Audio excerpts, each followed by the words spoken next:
Assalamualaikum warahmatullahi wabarakatuh.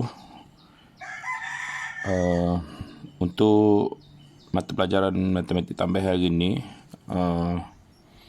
hari Rabu 16 Disember 2020, cikgu nak ambil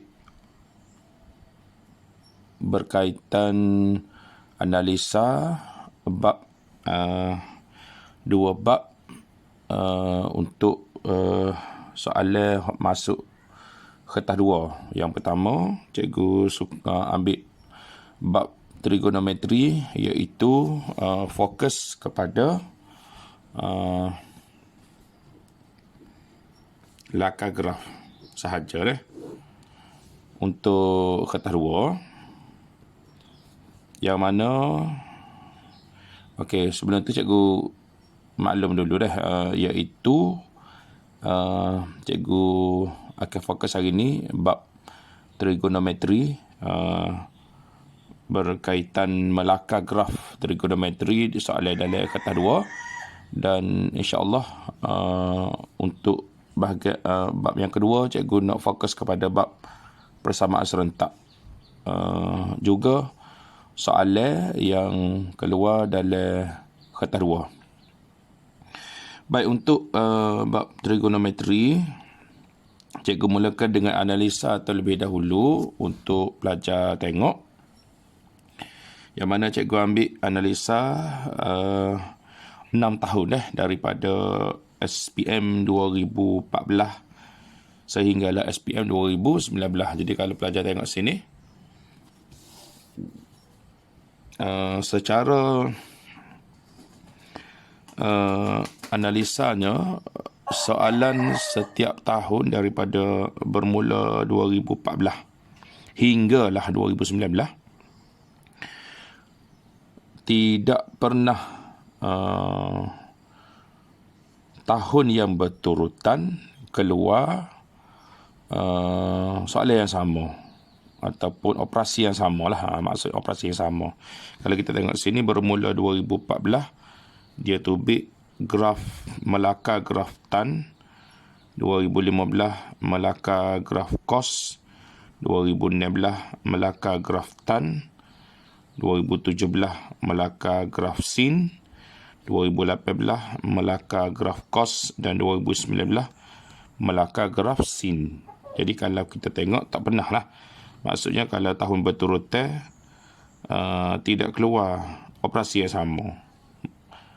Jadi secara analisa yang berlaku daripada 2014, dan kita tengok tahun lepas soalan melakar graf sin, baru makna 2020 kita boleh jangkakan kemungkinan besar lah berdasarkan analisa, kalau soalan tubik juga, itu di luar jangkaan lah.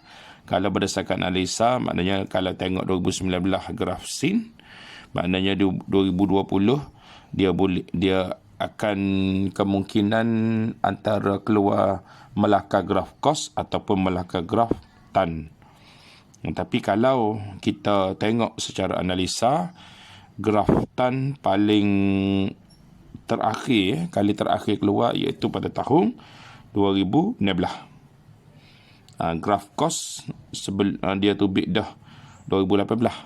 Maknanya dari segi pemberatan, dari segi analisa, kemungkinan besar boleh keluar banyak kebarangkalian untuk keluar graf tan tu lebih tinggi dah berbanding cos. Apapun, cikgu suka pelajar fokus kepada dua-dua graf lah, graf cos dengan graf tan. Okey, sebelum kita melakar graf, pelajar kena ingat graf asal untuk cos dan juga tan. Ini bentuk graf asal bagi cos, ini bentuk graf asal bagi tan. Jadi cikgu lukis dah ni. Cikgu lukis sekali lagi graf cos.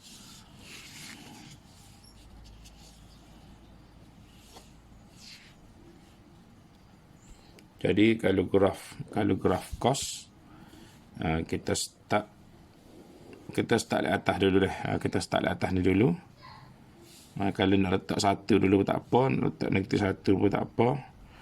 Lepas tu buatlah garis putus-putus, nak suruh mudah kita nak lakar graf supaya tak terkeluar daripada garis tu.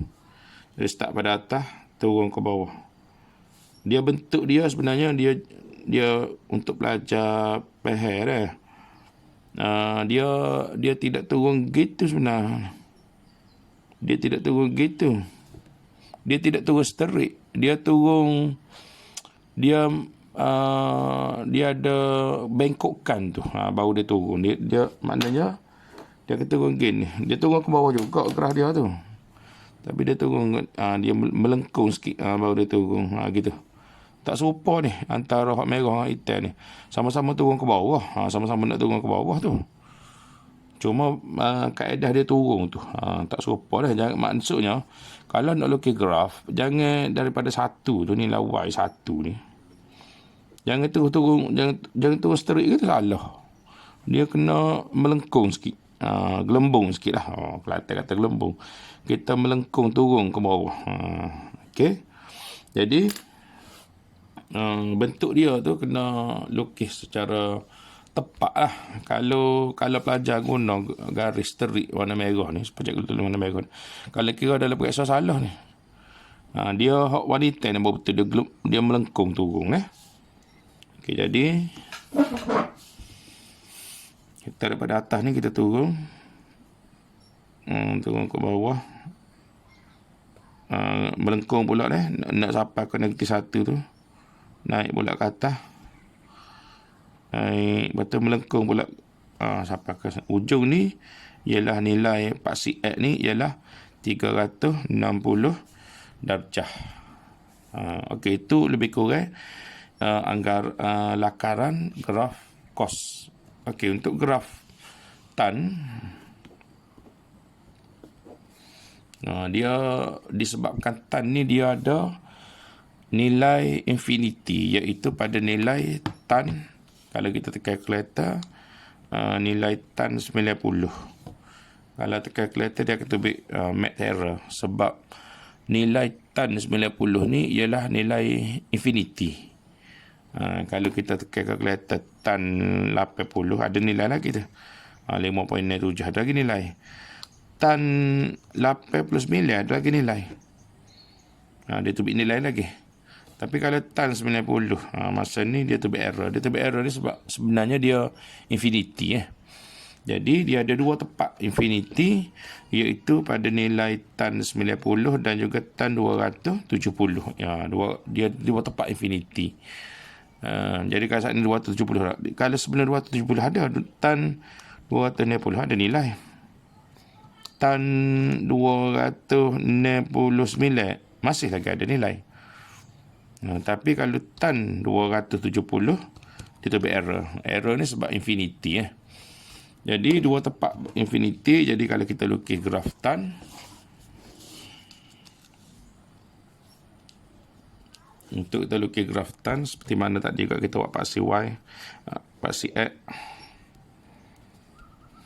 Jadi paksi X pada nilai 90 dan juga 270 infinity. Jadi bila untuk buat infinity ni, kita buat garis putus-putus secara menegak, nak menunjukkan nilai infinity. Jadi graf kita mentah lagi, bila kita nak lukis graf tu tak boleh menyentuh nilai garis putus-putus ni, dan pada nilai 270.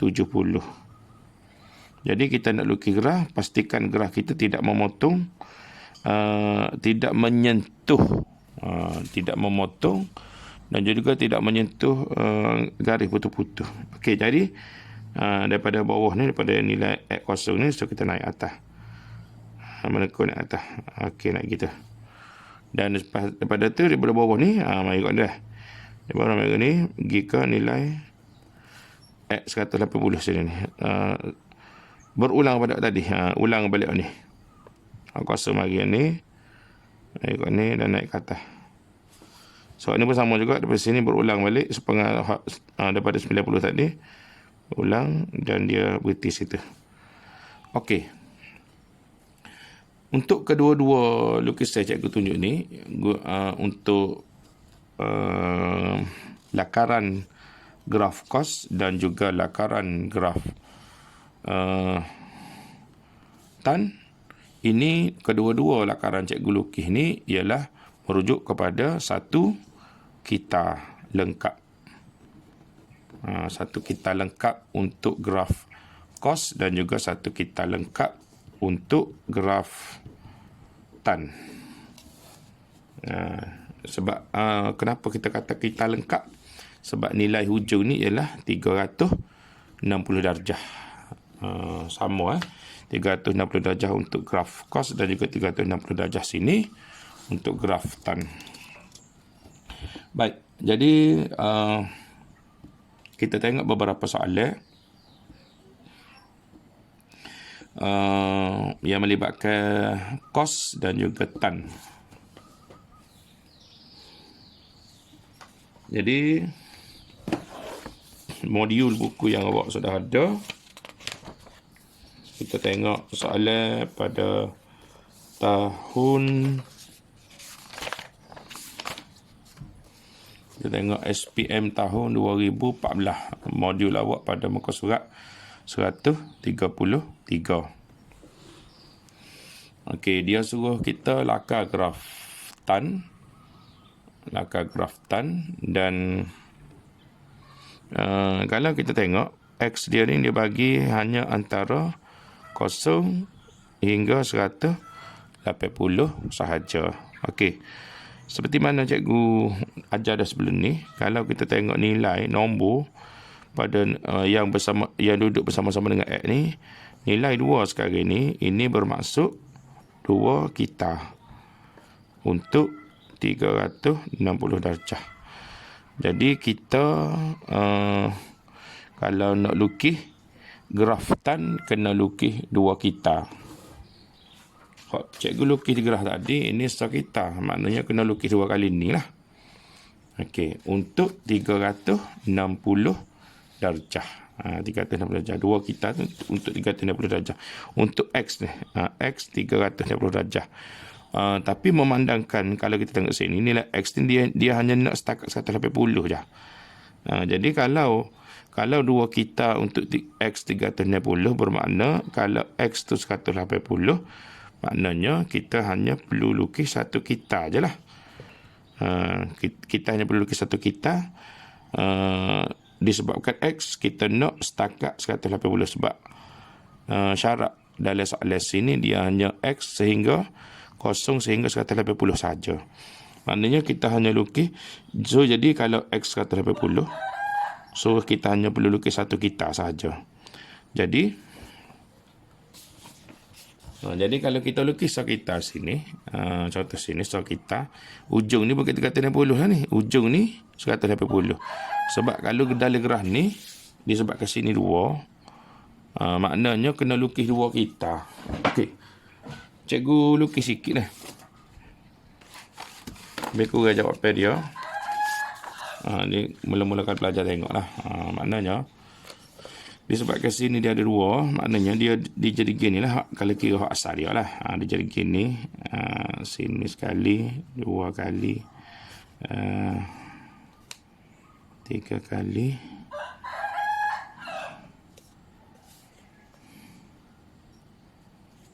Okey, dia jadi gini lah.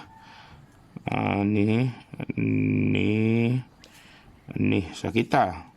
Okey, 2 kita. Lukis sekali lagi. Okey, ni kalau ni sakita, ni satu lagi kita. So 2 kita. 2 kita ujung ni ialah 360 darjah. Ni 360. Tetapi memandangkan soalan kita ni dia hanya nak X 180, X 180 sini. 180. Maknanya kita hanya ambil X 180 saja. Maknanya kita hanya ambil hak ni je lah. Asal kalau hak ni tak perlu masuk lah. Sebab memandangkan X ni dia nak setakat 180 sahaja. Jadi graf kita sekarang ni akan jadi, saya lukis skim jawab soalan tadi lah. So tadi kita lukis mula X0, 90, 180, 207, 306, Di 207 ada garis putus-putus. Di 90 ada garis putus-putus. So, dia akan lukis gini lah.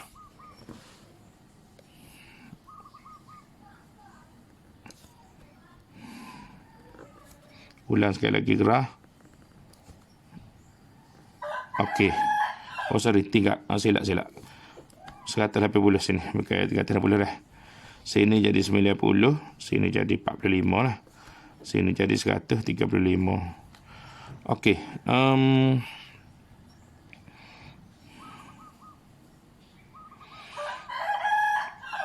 Untuk nilai 1 lah. Untuk nilai 1 untuk graf cos ni, dia duduk tengah-tengah pada ni. Dia duduk tengah-tengah.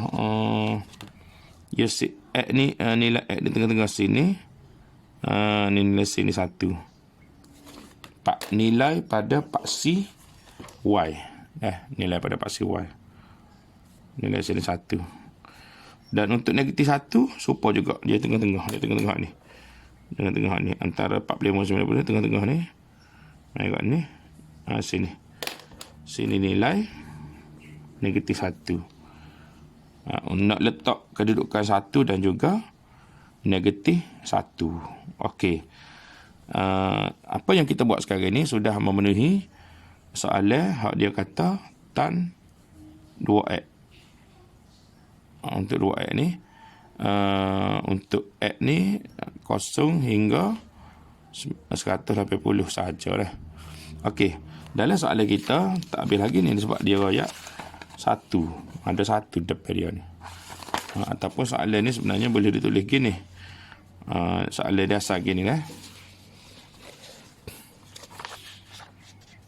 Soalan asal dia gini. Sebenarnya kita juga boleh tulis, kita boleh susun semula. Kita jadi tulis gini. Tan 2x tambah 1.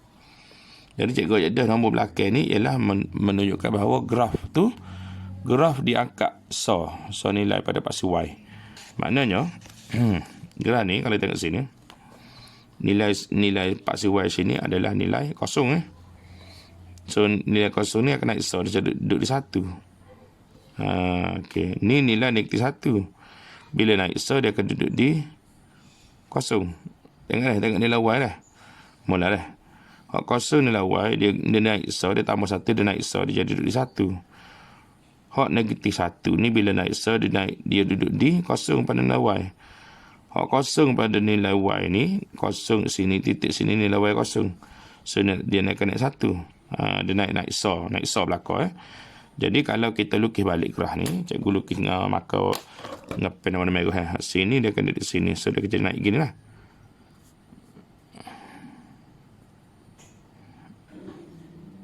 Naik kita. Ni pula dia akan naik di sini. Ni naik di sini. Segera dia akan jadi ni gini.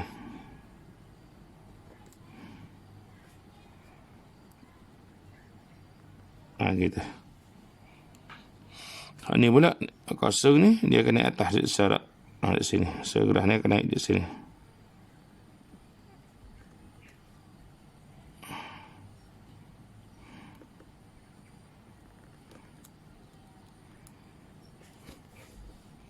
Okey, jadi maka jawapan bila pelajar buat graf tu dengan pensel, maksudnya graf ni pelajar akan sapu balik lah. Hak wanita ni pelajar akan sapu balik. Sapu graf saja lah. Paksi Y, paksi X ni jangan sapu. Sapu graf sahaja. Dan nilai sini ni, nilai paksi X ni, nilai paksi X sini 0, 45, 90, 135, 180 ni pun jangan sapu. Tak payah sapu. Yang pelajar sapu hanyalah graf asal wanita. Hak warna merah ni graf baru kita sekarang ni merujuk kepada jawapan soalan kita. Dan garis putus-putus pada paksi X ni pun juga tidak disapu nah. Okey. Itu saja untuk soalan melakar graf tan. Kita pergi satu lagi soalan iaitu melakar graf cos. Cikgu suka ambil soalan pada muka surat 100 34. Soalan dia suruh lakarkan. Okey, kita buat soalan tadi. Lupa. Selepas kita menjawab soalan A, kita tengok pada soalan B pula. Seterusnya, menggunakan paksi yang sama, lakar satu garis lurus yang sesuai untuk mencari bilangan penyelesaian. Dia nak cari bilangan penyelesaian bagi persamaan. Okey, dia bagi satu persamaan dan kita akan melihat kepada persamaan yang ada dah asal. Okey, jadi kalau kita tengok cikgu ada dalam kelas, cikgu sebut nak jadi serupa. Kalau kita tengok sini ada tan 2x, sini ada tan 2x. Okey, jadi sinilah kita punya rujukan. Tan 2x kita ni sebagai rujukan. Dan tengok sini, di sebelah dia ada pi. Sini tak ada pi ni. Hak asal ni, soalan asal tak ada pi. Jadi kita kena buai lah pi ni. Memandangkan pi dengan tan 2x ni dia darab, maka proses nak buai dia kita kena bahagi. Barulah dia akan mati pi tu. Jadi cikgu tulis mula soalan dia. X tambah pi tan 2x sama dengan kosong. So kita bahagi keseluruhan persamaan ni perlu dibahagi dengan pi. So sini akan bahagi dengan pi. Nak semua ni kena bahagi dengan pi. Kosong ni kalau kita kena bahagi dengan pi juga. Saja nak tunjuk je lah. Maksudnya di sebelah kanan pun, sebenarnya di sebelah kanan, di bahagian kanan ni pun kita kena bahagi dengan pi juga. Tapi disebabkan dia kosong, jadi kalau nilai dia akan dapat kosong jugalah. Dia tak ada perubahan lah sebelah kanan tu. So sebelah kiri ni, bila ni X bagi pi, kita tak boleh tinggal gitulah. Kalau ni bila bagi pi, so dia akan mati, dia akan potong situ. Maka dia akan jadi sekarang ni X per pi tambah tan 2X sama dengan kosong. Okey, untuk graf soalan asal, tan 2X dia ada tambah 1. Jadi bila kita nak tambah 1, kalau melibatkan tambah dengan tolak, jangan buat supaya darabkan bahagi. Kalau macam tadi cikgu kata, kalau nak bahagi, keseluruhannya kena bahagi. Hak ni kena bahagi, hak ni kena bahagi, hak ni kena bahagi. Kalau tambah dengan tolak, kita hanya melibatkan, kita tambah dengan tolak di sebelah kanan, sebelah kiri saja. Maksudnya, keseluruhan sebelah kiri kita tambah dengan 1. Okey. Keseluruhan sebelah kanan kita tambah dengan 1. Maka jadi persamaan akan jadi kan? Persamaan akan jadi X per pi tambah 1 tambah tan 2X sama dengan 1 lah. Sebab kosong tambah 1 jadi 1. So sekarang hak ni 1 tambah tan 2X ni sudah sama dengan soalan ni. Maknanya biar dia duduk sebelah kiri lah. Soalan ni kita pindah lagi sebelah kanan. Maka persamaan ni kalau kita tulis mula, kita akan dapat 1 tambah tan 2X sama dengan 1 tolak X per pi. Jadi bila kita sudah dapat di sebelah kiri, sudah sama dengan soalan asal, soalan ni, maka ni lah yang kita kena kita samakan dengan Y. Jadi kita samakan dengan Y, 1 tolak X per pi. Jadi kita buat jadual seperti mana cikgu ajar dah. Kita buat jadual semasa X bernilai kosong, bernilai 90 dan bernilai 180. Dan jangan lupa pi ni bermaksud 180 dah. Okey, jadi sini kalau kita kira apabila X sama dengan kosong, sini dalam persamaan ni bila X sama dengan kosong, kosong bagi 180, kosong lah. So Y akan dapat 1.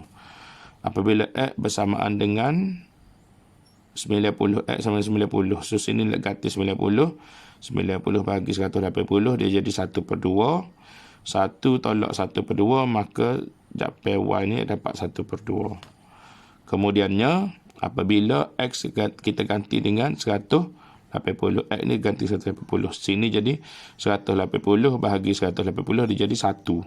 1 tolak 1, dia jadi kosong. So, Y akan dapat nilai 1 1/2 kosong. Kita tengok graf tadi, duk mana Y1, Y1. Okey. Paksi Y1 duk sini, Y1. Y0 duk mana? Y sama dengan 1 apabila tadi dia royak Y sama dengan 1 apabila X sama dengan 0. So, dapat sini so. Y sama dengan 0 apabila X sama dengan 180. Y sama dengan 0 apabila X sama dengan 180. Mana? Sini X 180, Y 0. Y 0 sini lah. Yang kedua. Dan tengah-tengah dia ni, Y sama dengan 1/2 apabila X sama dengan 90. Mana ni? Di sini lah. X 90. Dia di sini lah. Titik dia. So, kita ada 3 nilai situ. So, kalau kita